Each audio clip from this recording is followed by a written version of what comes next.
Maratha reservation को लेकर कई सारी याचिकाएं बॉम्बे हाई कोर्ट में दर्ज हो चुकी हैं और इसी वजह से एडवोकेट जनरल जो है महाराष्ट्र के, उन्होंने चीफ जस्टिस के बेंच को एक मूव किया है और कहा है कि सारे जो पेटिशंस हैं वो सब जो रिट पेटिशंस हैं, जो पब्लिक इंटरेस्ट लिटिगेशंस हैं, सब के सब एक साथ क्लब हो जाने चाहिए और एक बेंच इनकी सुनवाई करे।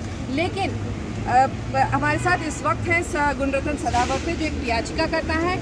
इनकी पिटीशन में एक अर्जेंसी बताई गई थी इस हफ्ते की शुरुआत में और इनका कहना था कि फ्राइडे तक मैक्सिमम इस मामले की हियरिंग होनी चाहिए और इन्होंने ओपोज किया कि इसको अगले हफ्ते की सुनवाई तक टालना चाहिए। आखिर आइए इनसे बात करते हैं। सब लोग कह रहे थे कि अगले हफ्ते तक टाल दीजिए, कोई ज़रूरत नहीं है इसकी जल्द से जल्द सुनवाई की। आपने कहा नहीं, अभी सुनवाई होनी चाहिए, क्या वजह थी?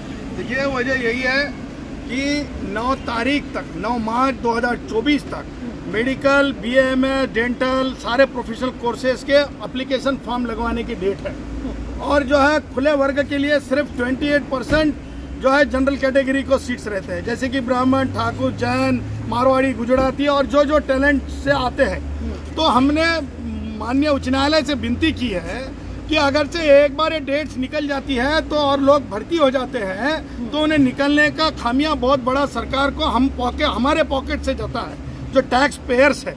तो इसीलिए राज्य सरकार जो दलील लगा रही है, ये डेट बढ़ाने की दलील लगा रही है कि किसी तरह एक छतरी दिखे कि वो आरक्षण उनका टिक गया है। और ये सारी चीज़ों के मद्देनजर उच्च न्यायालय ने ये सुनवाई करे और हमने ये भी कहा उच्च न्यायालय से कि ये पहली बार नहीं हो रहा है, ये काफ़ी समय हुआ है, 3 बार हुआ है। जयश्री पाटिल विरुद्ध महाराष्ट्र मुख्यमंत्री के केस में 2021 में मराठों के आरक्षण को सर्वोच्च न्यायालय ने जो है अनकॉन्स्टिट्यूशनल अल्ट्रा वायरस घोषित किया था, आरक्षण रद्द कर दिया गया था। फिर से इलेक्शन को सर के ऊपर देखते हुए विपक्ष पार्टी महाराष्ट्र की शरद पवार हो, उद्धव ठाकरे हो या जो सत्ता के राजनेता हो, इन्होंने मिलकर कंपटीशन में आरक्षण लाया है।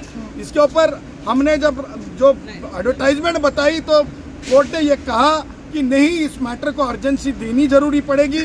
उसके ऊपर हमने कहा कि कुछ इंटरिम ऑर्डर पास हो, उस पर न्यायालय ने स्पष्ट तौर पे जो आदेश पारित किया है उसमें कहा है कि सब्जेक्ट टू आउटकम एक बड़ा दिलासा जो है खुले वर्ग को मिला है, क्योंकि अर्जी दाखिल करने में ही जो है एक इंटरिम ऑर्डर उसमें लग गया है। तो कहने का मतलब है कि राज्य सरकार को एक बड़ा, हम तो ये कहेंगे कि बार बार ये भी कह रहे थे कि अगर कोर्ट आदेश न पारित करे इंटरिम तो कम से कम स्टेट ही कोई स्टेटमेंट करते हैं, कोई स्टेटमेंट बताए जिसके तहत कि इस एडवर्टीजमेंट को इफेक्ट में नहीं लाया जाएगा। आपने ऐसा भी दलील दी थी, उसमें AG का क्या कहना था? देखिए, बात तो यही है ना कि विपक्ष हो या सत्ता पक्ष हो, AG उनके सब हाउस के लिए रिप्रेजेंट करते हैं। तो सवाल ये है कि सारे लोग जो है अपनी अपनी वजह चलाने की और सोच बजाने की चल रहे हैं, पर खुले वर्ग के लिए कोई नहीं है। हम जो है उच्च न्यायालय को बताने में कामयाब हुए। तब उच्च न्यायालय ने कहा कि नहीं, इसमें अर्जेंसी है और बोल रहा है याचिकाकर्ता, क्योंकि ये PIL नहीं है, ये रीट है। 226 की रीट फंडामेंटल राइट से जुड़ी होती है कॉन्स्टिट्यूशन के आधार पर। तो उच्च न्यायालय ने जो है, राज्य सरकार ने भले ही क्रिकेट की भाषा में बोलना है तो गुगली डालने की कोशिश की, पर सारे उनके जो बॉल्स थे वो नो बॉल्स हो गए। और जो है आज राज्य सरकार को एक ऑर्डर उनके माथे पे लगवाना पड़ा इस लेजिस्लेशन को लेके, मराठों के आरक्षण को लेके कि सब्जेक्ट टू आउटकम एक बड़ा दिलासा हम मानते हैं। उसी के साथ आज हमने उच्च न्यायालय से ये भी कहा था कि जस्टिस सुक्रे जी जो है, उनका जो रिपोर्ट है वो रिपोर्ट नहीं दिया जा रहा है। हमने अर्जी की है, उस पर राज्य सरकार ने कहा कि हम उसके ऊपर तुरंत विचार करेंगे। हमने कहा कि इसके पहले भी जयश्री जी के मैटर में, जयश्री पाटिल विरुद्ध मुख्यमंत्री जो 2021 का लेजिस्लेशन था, उसमें थोरात पैरवी कर रहे थे। उसमें थोरात जी ने जो है स्टेटमेंट किया था और उन्होंने रिपोर्ट दिया। तो अभी भी देखिए रिपोर्ट में क्या लिखा है क्या नहीं, कोर्ट को समझने के लिए और रिपोर्ट देने से कहा है, उस पर भी अपनी बात उच्च न्यायालय ने रखी है। तो मंगलवार तक वो बताएंगे कि उनको रिप्लाई करना, उस रिप्लाई के साथ वो रिपोर्ट देंगे कि नहीं, वो तो तय करेंगे। लेकिन इस एडवर्टीजमेंट का इफेक्ट ये नहीं होगा, फाइनल आउटकम में फाइनली ये डिसाइड होगा, ऐसा अदालत ने कहा है।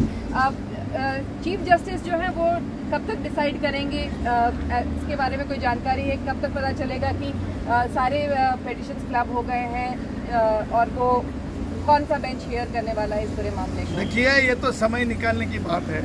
ये पिटीशन है, इसके अंदर सिर्फ और सिर्फ लेजिस्लेशन चैलेंज नहीं हुआ है, काफी और दूसरे भी एक्ट चैलेंज हुए हैं।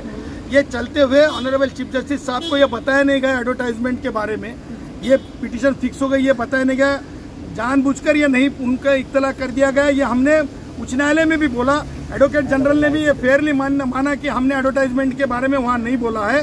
ये सारी चीजें ध्यान में रखते हुए आज एक बात हम कहेंगे कि जो माननीय उच्च न्यायालय मंगलवार को अगर से ऑनरेबल चीफ जस्टिस साहब ऑर्डर पास करे या ना करे, मंगलवार को इस मैटर की सुनवाई होगी, एडमिशन के लिए होगी, और उसी के साथ इस मामले के अंदर एक बड़ा दिलासे की उम्मीद कर रहे हैं। शुक्रिया। तो ये थे गुणरत्न सदावर्ते जो एक याचिका करते हैं, और इस पूरे मामले में उन्होंने जो याचिका दायर की है वो एक मेनली उनका कहना है कि जो एडवर्टीजमेंट है जिसमें जॉब्स मिलने हैं लोगों को और एडमिशन होने हैं, वो रिजर्वेशन में उसका इफेक्ट पड़ेगा, और इसीलिए इस मामले की सुनवाई जल्द से जल्द करनी चाहिए। कैमरामैन सिद्धेश के साथ विद्या, मुंबई आज तक।